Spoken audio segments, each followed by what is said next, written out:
দুনিয়ার মজদুর এক হও, লড়াই করো, আর নয় চাঁদাবাজি, রুখে দিব সকলে। এই স্লোগানে কম্পিত হলো রাজপথ। প্রতিবাদী কণ্ঠে সড়কে নেমেছে তারা। চট্টগ্রামে পরিবহন চালক শ্রমিকদের উপর নির্যাতন, নিপীড়ন, পরিবহনে চাঁদা দাবির প্রতিবাদে বিক্ষোভ মিছিল ও অবস্থান কর্মসূচি করেছে চালক শ্রমিকের একটি অংশ।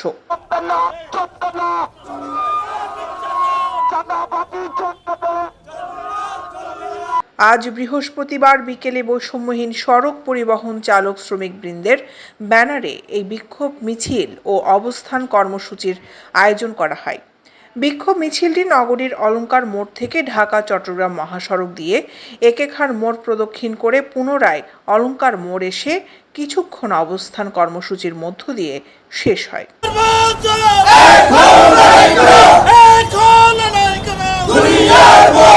অবস্থান কর্মসূচি থেকে 2018 সালের আইন বাতিল এবং পরিবহন সেকশনে চাঁদাবাজি বন্ধ করতে অন্তর্বর্তীকালীন সরকারের দৃষ্টি আকর্ষণ করেন বক্তারা।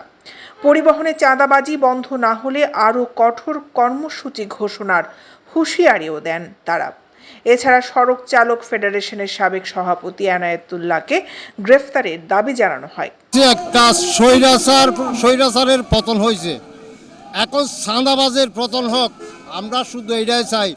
আর যারা চাঁদাবাজি করতেছে, প্রকাশ্য চাঁদাবাজি করতেছে, শ্রমিকের উপর নির্যাতন করতেছে, তাদেরকে অবিলম্বে গ্রেপ্তার করা হোক, তাদের আইনের আওতায় আনা হোক। দাবি হলো বিসমিল্লাহির রহমানির রহিম। আমাদের দাবি হলো যে কথা কথায় শ্রমিক ছাড়াই করা, কথা কথায় শ্রমিকের জব্দ করা, কার্ড জব্দ করা, কথা কথায় শ্রমিকের অত্যাচার নির্যাতন, শ্রমিকের কোনো বাক স্বাধীনতা নাই। আমাদের একটা শ্রমিকের ছেলেমেয়েরা কষ্ট করতে জামা কাপড় কিনতে পারতেছে না, আমাদের একটা ছেলেমেয়ের শ্রমিকের বাচ্চা কাচ্চা লেখাপড়া করতে পারছে না, অথচ আমাদের নেতৃবৃন্দর বিলাসিতার শেষ নাই। অথচ এক একটা নেতৃবৃন্দর প্রাইভেট কার, জিপ, কার, এরা অনেকই বিলাসিতার ওই স্বপ্নে বসবাস করতেছে। পরিবহন শ্রমিক ভাইদের প্রতি দৃষ্টি আকর্ষণ করে বলছি, আপনারা যেখানে অত্যাচারিত হচ্ছেন, আমাদের মতো রুখে দাঁড়ান। আমরা যেভাবে রুখে দাঁড়াইলাম, এভাবে আপনারা সবাই সারা বাংলাদেশ থেকে সকল শ্রমিক ভাইরা যেহেতু রাস্তায় নেমে আসেন, তাহলে চাঁদাবাজি হবে না, চাঁদাবাজি বন্ধ হয়ে যাবে।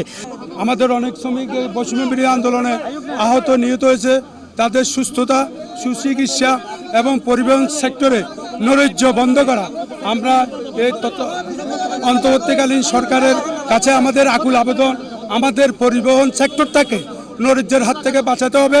সরকারের দূষণেরা মালিক শ্রমিক করবে না রে, যারা সাধারণ শ্রমিকদেরকে নির্যাতন করেছে, খুন করেছে, খুনের মাধ্যমে সকল স্তরের শ্রমিকদের থেকে কোটি কোটি টাকা সাদা হাতিয়ে নিয়েছে, আমরা তাদের বিরুদ্ধে আজকে রাস্তায় নেমে এসেছি।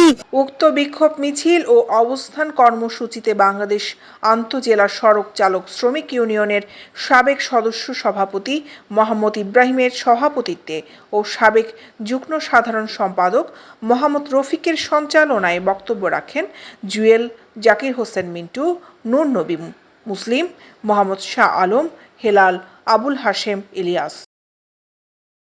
দৈনিক আজাদী নিউজ ডেস্ক।